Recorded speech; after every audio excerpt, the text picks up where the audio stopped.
Hello friends, basic की special class में आप सभी लोगों का एक बार फिर से मोस्ट वेलकम है। और आज के इस वीडियो के अंदर हम डिस्कस करेंगे बीएससी सेकंड ईयर जूलॉजी का फर्स्ट सेमेस्टर है कोडेटा। और इस सेमेस्टर से ऑलरेडी मैं कई सारी वीडियोस अपलोड कर चुका हूं। आप चैनल के अंदर जाएंगे, आपको प्लेलिस्ट मिल जाएगा या इसी वीडियो के डिस्क्रिप्शन बॉक्स में आपको एक लिंक मिलेगा। जैसे ही आप उस लिंक पर प्रेस करेंगे आप उस प्लेलिस्ट तक पहुंच जाएंगे। दोस्तों, आज की इस वीडियो के अंदर हम डिस्कस करेंगे एम्फियोक्सिस के ब्लड वेस्कुलर सिस्टम के बारे में, यानी कि इसकी सर्कुलेटरी सिस्टम को आज हम डिटेल में स्टडी करने वाले हैं। और दोस्तों, एम्फियोक्सिस से रिलेटेड और भी मैं कई सारी वीडियोस अपलोड कर चुका हूं, जैसे कि इसकी external internal morphology, habit and habitat, यानी कि इसकी कंप्लीट बॉडी स्ट्रक्चर के ऊपर एक अलग से सेपरेट वीडियो हमने बना दिया है। इसके अलावा skeletal system and digestive system, जो कि बहुत ही ज़्यादा मोस्ट इंपॉर्टेंट है आपके आपके एग्जामिनेशन पेपर के पॉइंट ऑफ व्यू से, तो आप उसको भी प्रिपेयर कर सकते हैं। तो अगर आपको एम्फियोक्सिस की किसी भी फिजियोलॉजी को समझना है, किसी भी फिजियोलॉजिकल सिस्टम को समझना है, जैसे कि डाइजेस्टिव सिस्टम जो कि डाइजेशन के प्रोसीजर को कंप्लीट करता है, इसी तरीके से रिप्रोडक्टिव सिस्टम यानी कि वो रिप्रोडक्शन की फिजियोलॉजी को कंप्लीट करता है, तो इसी तरीके से इसकी बॉडी के अंदर excretory system, blood vascular system, respiratory system या नर्वस सिस्टम, स्केलेटल सिस्टम, इसकी बॉडी की किसी भी फिजियोलॉजी को समझने से पहले आपको समझना होगा इसकी एक्सटर्नल इंटरनल मॉर्फोलॉजी के बारे में। यानी कि एम्फियोक्सिस की बॉडी स्ट्रक्चर वाला जो वीडियो है वो काफ़ी ज़्यादा मोस्ट इंपॉर्टेंट है। अगर आप उसको समझ लेते हैं तो आप किसी भी फिजियोलॉजी को आसानी से, इसके जितने भी फिजियोलॉजिकल सिस्टम बने हुए हैं, आप उसको आसानी से समझ सकते हैं। तो फर्स्ट वीडियो वेरी इंपॉर्टेंट। बाकी आप अपने अकॉर्डिंग एग्जामिनेशन पैटर्न के अकॉर्डिंग या उसके पेपर के अकॉर्डिंग कौन सा इंपॉर्टेंट है, डाइजेस्टिव सिस्टम इंपॉर्टेंट है या ब्लड वेस्कुलर सिस्टम इंपॉर्टेंट है, उसके अकॉर्डिंग आप उसको याद कर सकते हैं। तो फर्स्ट वीडियो बहुत ही ज़्यादा इंपॉर्टेंट है, आप उसको ज़रूर वॉच कीजिएगा। उसका डिस्क्रिप्शन बॉक्स में मैं लिंक भी सेंड कर दूंगा, आप वहाँ पर जाकर देख सकते हैं। तो आज के इस वीडियो के अंदर हमारा टॉपिक है blood vascular system of amphioxus, जिसमें हम साथ में नोट्स भी बनाने वाले हैं और इसको अच्छे से समझने वाले हैं डिटेल में। चलिए दोस्तों, स्टार्ट करते हैं। चलिए दोस्तों, हेडिंग डाल लीजिए circulatory system of amphioxus. Amphioxus का सर्कुलेटरी सिस्टम एग्जाम पेपर में लगभग हर साल एक लॉन्ग क्वेश्चन पूछा जाता है। और अगर यही लॉन्ग क्वेश्चन आपके एग्जाम पेपर में पूछा जाए तो आपको कितना एक्सप्लेन करना है और किस डायग्राम की हेल्प से इसको एक्सप्लेन करना है। और यहाँ पर मैंने बनाया है एम्फियोक्सिस के ब्लड वेस्कुलर सिस्टम यानी कि सर्कुलेटरी सिस्टम का एक फ्लो चार्ट, जिसकी हेल्प से आप इजिली समझ पाएँ कि आखिर ब्लड किस डायरेक्शन से किस डायरेक्शन की ओर ये जो है फ्लो कर रहा है। ठीक है, इसकी हेल्प से आप इजिली समझ पाएंगे इसके ब्लड वेस्कुलर सिस्टम के मैकेनिज्म को। तो आइए सबसे पहले तो हम ये जान लेते हैं कि ये क्वेश्चन किस किस तरह से पूछा जा सकता है। कभी कभी ऐसा होता है कि हमें ये पता है कि आंसर पता होता है क्वेश्चन का, बट हमें क्वेश्चन समझ में नहीं आता। तो आइए समझते हैं। दोस्तों, आपसे पूछा जा सकता है describe the blood vascular system of amphioxus, describe the circulatory system of amphioxus, describe the blood vascular system of branchiostoma या लेंसियोलेट, क्योंकि इसके अदर नेम जो है एम्फियोक्सिस का ब्रेंकियोस्टोमा भी है जो कि फेमस नेम है, और लेंसियोलेट के नाम से भी हम इसको जानते हैं। तो इस तरीके से भी क्वेश्चन पूछा जा सकता है, तो वहां पर आप इसको लेकर कंफ्यूज मत होना। ठीक है, ये जो सर्कुलेटरी सिस्टम है इसको हम ब्लड वेस्कुलर सिस्टम भी बोलते हैं, ये जो एम्फियोक्सिस है इसको हम ब्रेंकियोस्टोमा या लेंसियोलेट के नाम से भी जानते हैं। तो आइए दोस्तों समझते हैं। सबसे पहले हम फ्लो चार्ट, आगे की थ्योरी को स्टार्ट करने से पहले हम ये समझ लेते हैं सबसे पहले फ्लो चार्ट, और साथ में इस डायग्राम को भी हम समझने वाले हैं। तो दोस्तों, सबसे पहले तो ये जो ब्लड वेस्कुलर सिस्टम है, एक तरीके से अगर आप देखें तो इसमें ब्लड का फ्लो हो रहा है वेसल्स के अंदर। यानी कि हम क्या कहेंगे, एम्फियोक्सिस का जो ब्लड वेस्कुलर सिस्टम है वो एकदम क्लोज टाइप का है। क्लोज टाइप का मतलब क्या होता है कि जो ब्लड है वो वेसल्स के अंदर फ्लो कर रहा है। ठीक है, अब दूसरा पॉइंट हमने देखा दोस्तों, जैसे ब्लड वेसल्स के अंदर फ्लो कर रहा है तो हमें किसी एक पॉइंट को तो रेफरेंट पॉइंट मानना पड़ेगा जहां से हम इसको शुरुआत करें, क्योंकि हर वेन्स के अंदर, यानी कि हर ओर्टा या हर वेन्स या फिर हर वेसल्स के अंदर आपको ब्लड दिखाई देगा। तो कहीं ना कहीं से आपको स्टार्टिंग किसी को एक पॉइंट या रेफरेंस पॉइंट मानना पड़ेगा। जैसे आप ऑर्गेनिक केमिस्ट्री के अंदर पढ़ते हैं बेंजीन, तो बेंजीन को अगर आपको कंपाउंड को या पोजिशन को डिफाइन करना है तो आप किसी एक को रेफरेंस पॉइंट मानते हैं कि चलो मैं इसको ऑर्थो मान लेता हूँ, फिर उसके बाद आप मेटा पैरा उसके रेस्पेक्ट में मान लेते हैं। तो इसी तरीके से यहां पर भी है। आइए समझते हैं दोस्तों, हमने यहां पर मान लेते हैं ये मीडियन डोर्सल ऑर्टा, ये जो देख रहे हैं ये जो डायग्राम के अंदर ये है मीडियन डोर्सल ऑर्टा। ठीक है, अब हम मान लेते हैं कि ब्लड यहां पर है। ठीक है, और मीडियन डोर्सल ऑर्टा को ब्लड कौन ट्रांसफर करता है, लेटरल डोर्सा। और लेटरल डोर्सा इस डायग्राम में कहां पर आपको दिखाई दे रहा है, ये जो दोस्तों ये तो है मीडियन डोर्सल ऑर्टा ऊपर की तरफ। डोर्सल क्यों कहा, क्योंकि ये डोर्सल साइड में है। हमने देखा दोस्तों एम्फियोक्सिस के एक्सटर्नल इंटरनल मॉर्फोलॉजी के अंदर, और वो बहुत जरूरी है। मैंने कहा एम्फियोक्सिस का इंटरनल एक्सटर्नल स्ट्रक्चर जिसका हैबिट एंड हैबिटेट है वो सबसे ज्यादा इंपॉर्टेंट वीडियो है। क्यों, क्योंकि उसी की हेल्प से ही आप इसके सभी जितने भी इसकी फिजियोलॉजी है, digestive system, respiratory system, nervous system, skeletal system या रिप्रोडक्टिव सिस्टम, जितने भी इसकी बॉडी के अंदर फिजियोलॉजी कंप्लीट है उसके लिए एक सिस्टम बना हुआ है, उसको समझना है तो सबसे पहले आपको उसकी एक्सटर्नल मॉर्फोलॉजी को समझना होगा ताकि आप समझ सकें कि आखिर इनकी पोजीशन क्या है, बॉडी की लोकेशन क्या है। अब मैंने कहा कि इसकी ये डोर्सल वाला पार्ट, ऊपर वाला जो भाग होता है उसको हम बोलते हैं डोर्सल रीजन, जो नीचे वाला भाग होता है उसको हम वेंट्रल रीजन कहेंगे। तो ये जो मीडियन डोर्सल ओर्टा है, ये जो ओर्टा है इसको हम डोर्सल कहा क्योंकि ये डोर्सल साइड में प्रेजेंट है। तो ये जो मीडियन डोर्सल ओर्टा दिखाई दे रही है ये कनेक्टेड है किससे? लेटरल ओर्टा से। ये जो देख रहे हैं आप लेटरल डोर्सल ओर्टा, ठीक है, ये दो लेटरल डोर्सल ओर्टा से कनेक्टेड रहती है। तो यहाँ पर इसको ब्लड कौन दे रहा है? लेटरल डोर्सल ओर्टा ही को ही ब्लड दे रहा है, मीडियन डोर्सल ओर्टा, ठीक है। ये जो लेटरल डोर्सल ओर्टा आपको दिखाई दे रहा है ये किसको ब्लड दे रहा है? मीडियन डोर्सल ओर्टा को। अब ये जो मीडियन डोर्सल ओर्टा है ये फर्दर 4 भागों में डिवाइड है, जो कि 4 भागों में ब्लड को ट्रांसफर कर रहा है। इस चीज को हमें समझना है। कहाँ कहाँ पर? कार्डिनल वेन्स के अंदर, काउडल आर्टरी के अंदर, इंटेस्टाइनल प्लेक्सस के अंदर और पैराइटल वेन्स के अंदर। और ये सारी की सारी जो ट्रांसफ़र ये कहाँ पर हो रहे हैं? साइनस विनसस के अंदर। आप ध्यान से देखें कि सभी के सभी जो एक जगह से जो ब्लड का कलेक्शन है वो कहाँ पर होगा? साइनस विनोसस के अंदर। तो साइनस विनोसस के अंदर दोस्तों क्या है? एक ब्लड का कलेक्शन, एक ग्रुप है जहाँ पर ब्लड कलेक्ट होता है और फिर वहाँ से ब्लड दोबारा से वेंट्रल ओर्टा के अंदर एंटर करता है। और एक पॉइंट आप और नोट करेंगे, ये जो काउडल आर्टरी है ये पहले काउडल वेन्स के अंदर जाएगी और ये जो इंटेस्टाइनल प्लेक्सस है ये सब इंटेस्टाइनल वेन से जुड़ेगी। तो ये दोनों आकर के फिर दोबारा से सब इंटेस्टाइनल वेन से जुड़ती है, फिर हिपैटिक पोर्टल वेन्स के अंदर, फिर हिपैटिक वेन और हिपैटिक वेन साइनस विनोसस के अंदर आती हैं। पोर्टल वेन क्या कहलाती हैं? जो कि जिसका स्टार्टिंग वो है कैपिलरी से स्टार्ट होता है और कैपिलरी से ही उसका एंड होता है, उसको हम बोलते हैं पोर्टल वेन। वहीं पर आप देखें ये जो मीडियन डोर्सल ओर्टा है यहाँ पर आप देखेंगे कार्डिनल वेन्स, फिर यहाँ पर देखेंगे डक्टस क्यूराई, ठीक है, क्यूवेरी, और ये डायरेक्टली कहाँ पर जाकर इससे ब्लड फ्लो हो रहा है? साइनस विनोसस के अंदर। तो सारा ब्लड का कलेक्शन इकट्ठा कहाँ पर हो रहा है? ब्लड साइनस विनोसस के अंदर। और फिर ये कहाँ पर ट्रांसफर कर रहा है? वेंट्रल ओर्टा के अंदर। यानी कि जो डीऑक्सीजनेटेड ब्लड है वो दोबारा से वेंट्रल ओर्टा के अंदर पहुँच जाएगा, फिर अफरेंट ब्रेंकियल वेसल्स के अंदर पहुँच करके वहाँ पर ऑक्सीजन मिलेगा, फिर अफरेंट ब्लड वेसल्स के थ्रू जो है वो लेटरल डोर्सल ओर्टा, और फिर दोबारा से यही इसी तरीके से प्रोसीजर स्टार्ट हो जाएगा। तो इस तरीके से हमें समझना है। इतनी अगर आपको इतनी बात क्लियर हो गई है तो आप इजीली इसको समझ पाएंगे। इस डायग्राम को भी आपको ध्यान से समझना है। ये जो आपने देखा ये है मीडियन डोर्सल ओर्टा, ठीक है। ये दोस्तों ये जो नीचे की तरफ आपको दिखाई दे रही है कार्डिनल वेन्स, जैसा कि हमने देखा ना यहाँ पर आप देख सकते हैं ये कार्डिनल वेन्स, ये जो आपको दिखाई दे रही है सेम वही है, ये कार्डिनल वेन्स। और ये एंटीरियर है यानी कि आगे वाला भाग, और ये जो आपको दिखाई दे रहा है कार्डिनल वेन्स ये वाली, ये पोस्टीरियर कहलाएगी। है ये भी कार्डिनल वेन्स बट ये पोस्टीरियर है और ये एंटीरियर है, ठीक है। इतनी बात क्लियर। उसके बाद आप देखेंगे ये है इंटेस्टाइनल आर्टरी, ये है पैराइटल आर्टरी जो कि हमने यहाँ पर देखा। ये देख सकते हैं इंटेस्टाइनल आर्टरी, इंटेस्टाइनल प्लेक्सस, सब इंटेस्टाइनल वेन्स, हिपैटिक जन, पैराइटल वेन्स, काउडल वेन्स और ये डक्टस क्यूवेरा, ये सारी चीज़ें आपको दिखाई देंगी। इंटेस्टाइनल प्लेक्सस, ये जो पूरा रीजन आपको दिखाई दे रहा है इंटेस्टाइनल प्लेक्सस कहलाता है, यही चीज़ है यहाँ पर, ठीक है। दूसरा पॉइंट, इंटेस्टाइनल प्लेक्सस के बाद आप देखेंगे इंटेस्टाइन, ये जो पूरा रीजन है ये इंटेस्टाइन कहलाएगा। और ये है सब इंटेस्टाइनल वेन, ये जो नीचे की तरफ आपको दिखाई दे रही है ये वाली वेन्स, इसको हम बोलेंगे सब इंटेस्टाइनल वेन्स। ये वाली ये जो वेन्स है वो यहाँ पर दिखाई दे रही है आपको, ठीक है। और ये कनेक्टेड है किसी न किसी से, तो यही चीज़ यहाँ पर कनेक्शन दिखाया गया है। उसके बाद ये है हिपैटिक पोर्टल वेन्स, यहाँ पर आपको दिखाई दे रही है हिपैटिक पोर्टल वेन्स। और ये है साइनस विनसस, जहाँ से मैंने आपको कहा कि सभी के सभी जो डोर्सल ओर्टा से ब्लड है वो सारा इकट्ठा हो रहा है साइनस विनोसस के अंदर, तो वो यहाँ पर इकट्ठा हो रहा है। फिर ये आगे ट्रांसफर ऐसे कर देता है, जैसा कि आप यहाँ पर एरो की समझ से, मतलब जो एरो है वो आपको समझा रहा है कि ब्लड किस डायरेक्शन में फ्लो कर रहा है।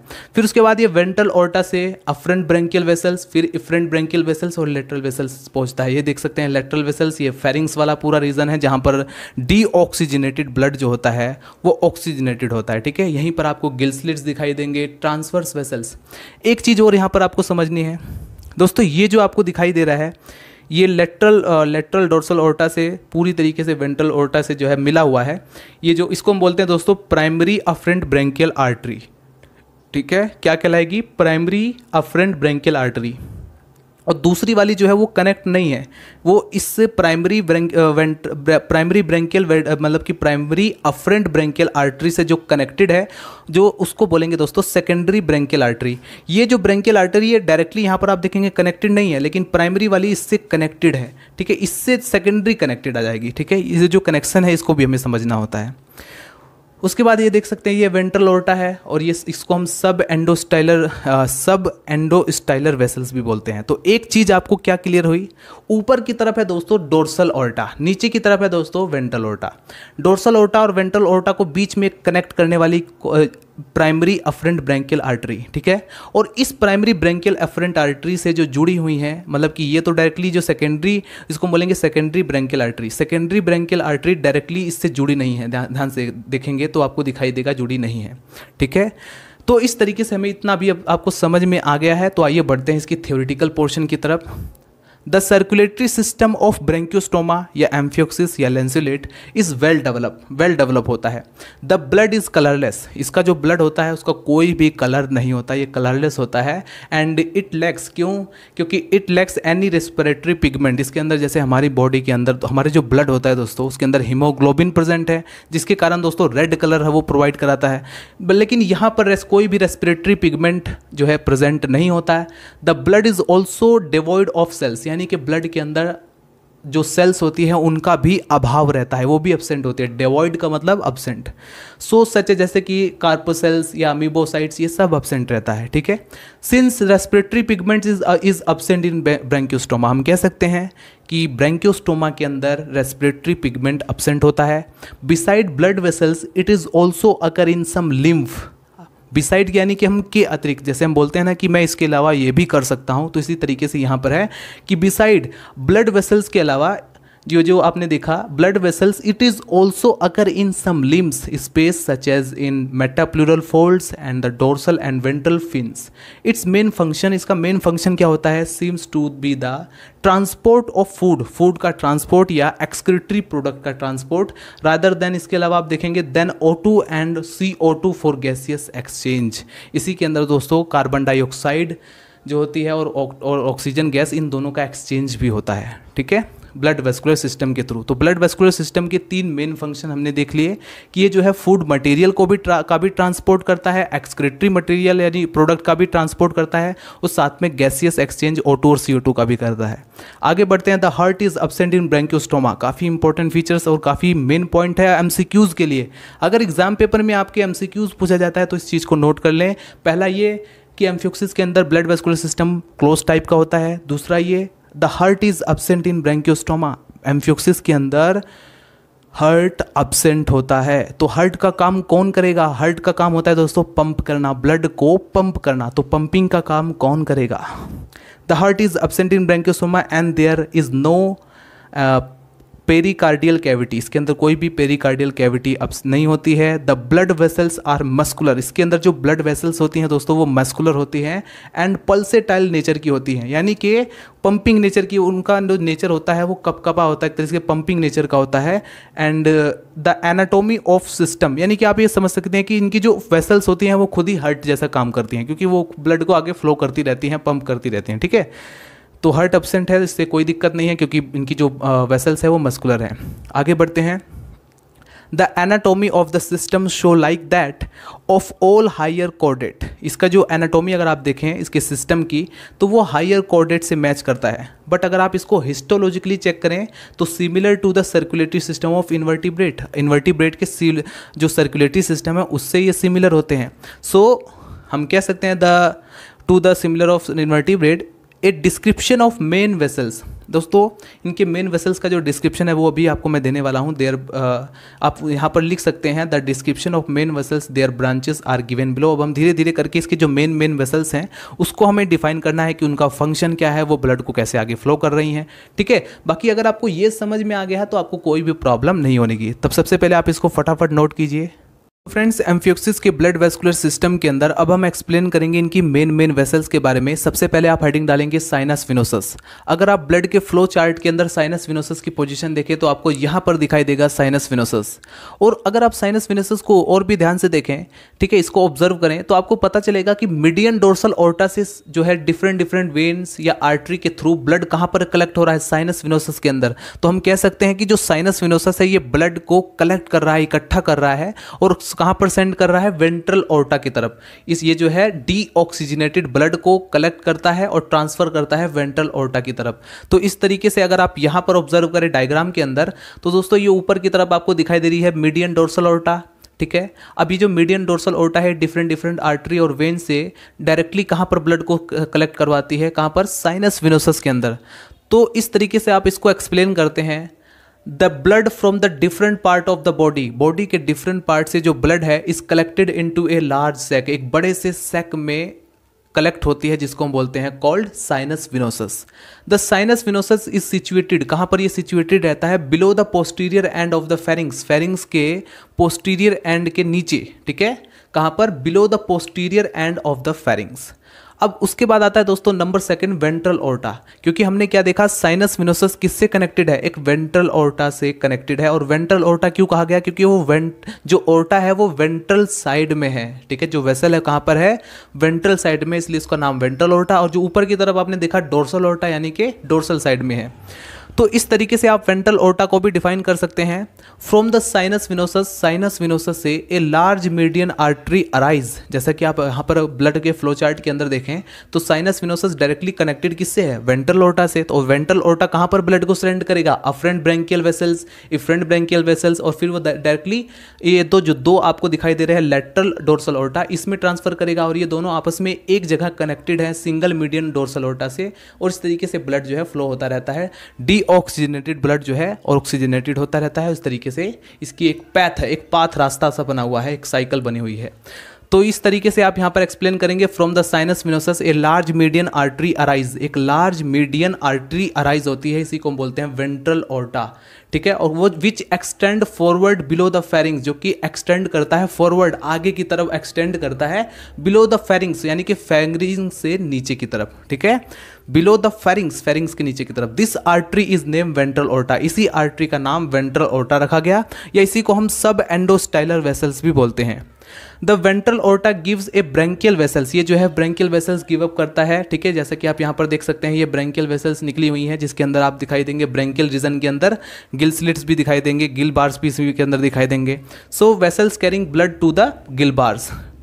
अब हम बढ़ते हैं आगे दोस्तों डोर्सल ऑर्टा की तरफ, ठीक है, क्योंकि हमने यहाँ पर इतना डिफाइन कर लिया है। यहाँ पर मैं इसके बारे में भी बता चुका हूँ कि ये प्राइमरी ऑर्टा, ये जो आपको दिखाई दे रही है ये प्राइमरी वेसल्स है और इससे कनेक्टेड रहती हैं सेकेंडरी वेसल्स से, ठीक है। प्राइमरी वेसल्स डायरेक्टली कनेक्ट होती हैं डोर्सल टू वेंट्रल की तरफ, लेकिन जो सेकेंडरी होती है डायरेक्टली कनेक्ट नहीं रहती हैं। तो आइए डिस्कस करते हैं वेंट्रल डोर्सल ऑर्टा के बारे में। डोर्सल ऑर्टा आपको कहाँ दिखाई देगी पोजीशन, ये जो ऊपर की तरफ लेटरल डोर्सल ऑर्टा दिखाई दे रही है, मीडियन डोर्सल ऑर्टा दिखाई दे रही है, ये जो ऊपर वाला जो भाग है वो पूरी की पूरी जो है डोर्सल ऑर्टा के अंदर आता है। तो फ्रॉम द गिल बार्स, ये जो गिल बार्स आपको दिखाई दे रहा है, the blood is collected by A paired dorsal artery, ये जो पेयर्ड में दिखाई दे रही है, ठीक है, मैंने कहा ये जोड़े में दिखाई दे रही है डोर्सल आर्टरी से। So from the gill bars the blood is collected by A paired dorsal artery situated one on etch dorso lateral side of the pharynx, जो फेरिंग्स के डोर्सो लेटरल साइड में सिचुएटेड रहती हैं, present रहती हैं। This paired artery joined posteriorly, ये आगे चल के ज्वाइंड रहती है पोस्टीरियरली यानी कि पीछे की तरफ, to form a unpaired median dorsal aorta, एक जो है पहले स्टार्टिंग में पेयर्ड थी लेकिन फिर ये जुड़ने के बाद एक मीडियन डोर्सल ऑर्टा बनाती हैं, ठीक है, आगे चल के जुड़ जाती हैं। And this dorsal aorta extend posteriorly, ये पीछे की तरफ एक्सटेंड करता है यानी कि आगे बढ़ता है, to the tip of the tail as caudal artery, ठीक है, यहाँ तक जाकर पीछे की तरफ एकदम टेल के टिप पे यहाँ तक ये जाता है। तो इस तरीके से हमने फाइनली क्या देखा, वही पैथ हमने देख लिया है कि लेटरल डोर्सल ऑर्टा जो दो पेयर्ड में थी, जैसा कि आप यहाँ पर देख सकते हैं, इस चीज़ को आप समझने की कोशिश करना है, दोनों के दोनों क्या है, लेटरल डोर्सल ऑर्टा, और ये आपस में कनेक्ट हो रही है एक सिंगल मीडियन डोर्सल ऑर्टा से, ठीक है, और फिर फाइनली फिर दोबारा से वही ब्लड का फ्लो होता रहता है। तो इस तरीके से हमने तीन वेसल्स, मेन वेसल्स को अभी डिफाइन किया, साइनस विनोसस, वेंट्रल ऑर्टा और डोर्सल ऑर्टा को। अभी आप इसको फटाफट नोट कीजिए। इस डोर्सल ऑर्टा को डिफाइन करने के बाद नंबर 4 हेडिंग डालेंगे सब इंटेस्टाइनल वेन्स। अगर आप इस ब्लड के फ्लो चार्ट के अंदर सब इंटेस्टाइनल वेन्स की पोजीशन देखें तो आपको यहाँ पर दिखाई देगा, और इसकी पोजीशन को देखकर आप ये आइडिया लगा सकते हैं कि मीडियन डोर्सल ऑर्टा से जो ब्लड है वो इंटेस्टाइनल प्लेक्सिस से सब इंटेस्टाइनल वेन तक पहुँच रहा है। वहीं पर अगर आप देखें मीडियन डोर्सल ऑर्टा से काउडल आर्टरी और काउडल वेन से दोबारा से ब्लड जो है सब इंटेस्टाइनल वेन्स में पहुँच रहा है। तो हम देख रहे हैं कि काउडल आर्टरी और इंटेस्टाइनल प्लेक्सिस से जो ब्लड है वो कहां पर इकट्ठा हो रहा है, सब इंटेस्टाइनल वेन से, और ये ब्लड को कहां ट्रांसफर कर रहा है, हेपेटिक पोर्टल वेन के अंदर, और hepatic portal vein hepatic veins के अंदर, और इसके थ्रू ये साइनस विनोसस के अंदर पहुंचता है। तो इस तरीके से हम ब्लड के फ्लो चार्ट को देख करके सब इंटेस्टाइनल वेन्स के फंक्शन को समझ सकते हैं और इजीली समझ सकते हैं, हमें यहाँ पर रटने की जरूरत नहीं होगी। इसीलिए मैंने फ्लो चार्ट बनाया था, ठीक है, ताकि आप एक एक चीज को बारीकी से समझ सकें। तो आइए यहाँ पर समझते हैं। The blood from the tail region से जो ब्लड है वो is collected by A caudal when. इस काउडल वेन से जो है कलेक्ट रहता है। इट प्रोसीड फॉरवर्ड, ये जो है आगे फॉरवर्ड प्रोसीड करेगा टू ज्वाइन ए सब इंटेस्टाइनल वेन। और कहां पर ज्वाइन होता है, सब इंटेस्टाइनल वेन। एक बार फिर से जरा रिपीट करता हूं, ध्यान से समझना। The blood from the tail region से जो उसकी पूंछ वाला रीजन है एम्फियोक्सिस के, वहां से ब्लड कलेक्टेड होता है बाय ए काउडल वेन। ये जो काउडल वेन है इससे कलेक्ट होता है, ठीक है। इट प्रोसीड फॉरवर्ड, ये जो है आगे फॉरवर्ड प्रोसीड करता है टू ज्वाइन इस सब इंटेस्टाइनल वेन, और आगे ज्वाइन हो जाता है इस सब इंटेस्टाइनल वेन से। The sub intestinal veins collected blood from the intestinal plexus, और ये जो है इंटेस्टाइनल प्लेक्सिस से भी ब्लड को कलेक्ट करता है, ठीक है। इतना फंक्शन आपने लिख लिया है। अब आपका हेडिंग होगा हिपेटिक पोर्टल वेन, ठीक है। नेक्स्ट हेडिंग डालेंगे नंबर 5 हिपेटिक पोर्टल वेन्स। अभी देखते हैं कि ये कहाँ से ब्लड को कलेक्ट करता है, इसका फंक्शन क्या है, ये तो ऑलरेडी आप देख ही चुके हैं। So the blood intestinal veins, the sub intestinal veins proceed anteriorly as the hepatic portal veins. ये जो है एक बार फिर से इसको रिपीट करते हैं। द सब इंटेस्टाइनल वेन्स, ये जो सब इंटेस्टाइनल वेन है, प्रोसीड एंटीरियरली यानी कि आगे की तरफ ये प्रोसीड करता है द हिपेटिक पोर्टल वेन्स, और बनाता है hepatic portal veins. So it runs ventrally, ये जो है वेंट्रली रन करता है along the hepatic diverticulum where it breaks into a capillary network. यहाँ पर ये कैपिलरी नेटवर्क में ब्रेक होता है एंड फॉर्म हिपेटिक डाइवर्टिकुलम, और डाइवर्टिकुलम बनाता है। Blood is collected by a hepatic vein, blood जो है वो इस हिपेटिक वेन द्वारा कलेक्टेड कर लिया जाता है। और फिर उसके बाद क्या होता है, which runs along the ventral side of the hepatic diverticulum and joins with the contractile sinus venous, और फाइनली ये ज्वाइन हो जाता है साइनस विनस से। तो फाइनली हमने यहाँ पर बेसिक हमें आइडिया क्या मिला कि सब इंटेस्टाइनल के बाद ये जो ब्लड है वो हिपेटिक पोर्टल वेन्स के अंदर जाता है। फिर यहाँ से ये जो हिपेटिक पोर्टल वेन है ये काफ़ी सारी कैपिलरीज में विभाजित होता है। फिर वहाँ से जो ब्लड है वो सारा का सारा कलेक्ट हो जाता है हिपेटिक वेन के अंदर, और ये ट्रांसफर कर देता है साइनस विनोसस के अंदर। तो इस तरीके से हिपेटिक पोर्टल जो सिस्टम है वो भी हमने डिफाइन किया, और ये एम्फियोक्सिस के अंदर ही पाए जाने वाला एक विशेष सिस्टम है जिसको हम बोलते हैं हिपेटिक पोर्टल सिस्टम। तो अगर आप एमसीक्यूज के लिए प्रिपरेशन कर रहे हैं तो इसको आप नोट कर रख लेना, ठीक है। आगे आता है नंबर 6 कार्डिनल वेन्स। अगर आप कार्डिनल वेन्स की पोजीशन देखें तो ये दिखाई देगा आपको कार्डिनल वेन्स। अब आप इसको एक्सप्लेन करेंगे अपने तरीके से।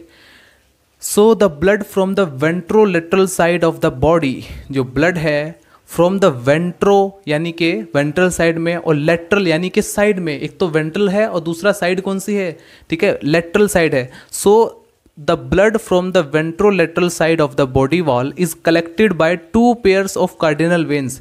2 पेयर यानी कि जो है 2 पेयर कार्डिनल वेन्स से ब्लड जो है कलेक्ट होता है। The anteriorly cardinals and posterior cardinals, एक तो होता है एंटीरियर कार्डिनल और एक होता है पोस्टीरियर कार्डिनल। एंटीरियर यानी कि आगे वाला कार्डिनल होता है, पोस्टीरियर यानी कि पीछे वाला कार्डिनल।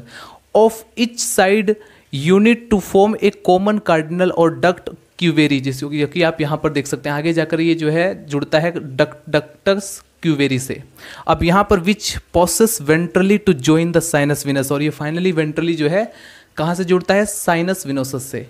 तो इस तरीके से हमें एक दूसरे का कनेक्शन दिखाना पड़ेगा, आखिर ये कौन सा कहाँ पर ब्लड को ट्रांसफ़र कर रहा है, किसका क्या फंक्शन है। इस तरीके से आप इसको डिफाइन करते चलेंगे, ठीक है।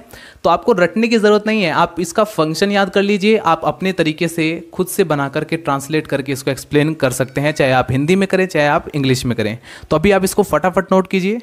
मेरे प्यारे दोस्तों, फाइनली हेडिंग डाल लीजिए पैराइटल वेन्स। हमने सभी मेन वेसल्स को डिस्कस कर लिया है। ये लास्ट बची हुई 7 वेन्स है जो कि है पैराइटल वेन्स। अगर आप इसकी पोजीशन फ्लो चार्ट के अंदर देखें तो यहाँ पर आपको दिखाई देगा पैराइटल वेन्स।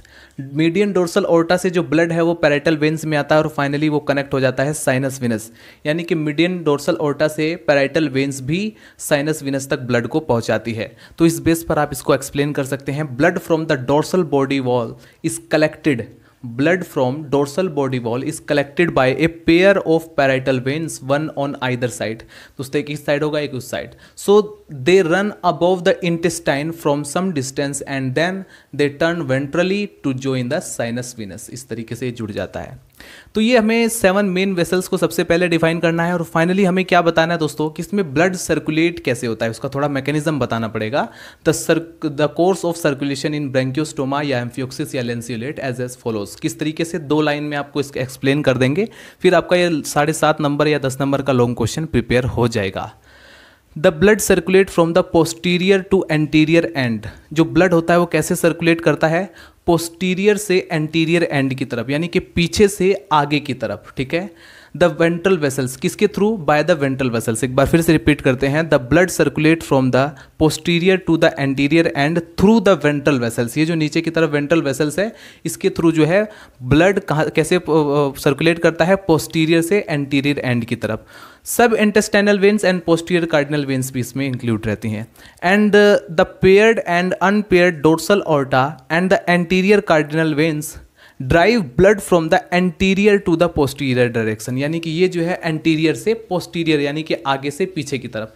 तो फर्स्ट पॉइंट में हमने क्या देखा कि कौन यहाँ पर ये जो पोस्टीरियर एंड से एंटीरियर एंड तक वेंट्रल ले जा रही थी और फिर एंटीरियर एंड से पोस्टीरियर एंड तक डोर्सल जो ब्लड वेसल्स हैं वो ले जा रही थी। तो इस तरीके से ब्लड का फ्लो चलता रहता है। तो ये थोड़ा सा आपको मैकेनिज्म लास्ट में बता देना है। तो उम्मीद करता हूँ वीडियो आपको पसंद आया हो। अगर आपको वीडियो पसंद आया तो लाइक करें, और अगर आपको कोई डाउट है, कुछ कन्फ्यूज़न है, कुछ शिकवा शिकायत है तो आप कमेंट में मेंशन करें, मैं आपका रिप्लाई वहाँ पर कर दिया करूँगा।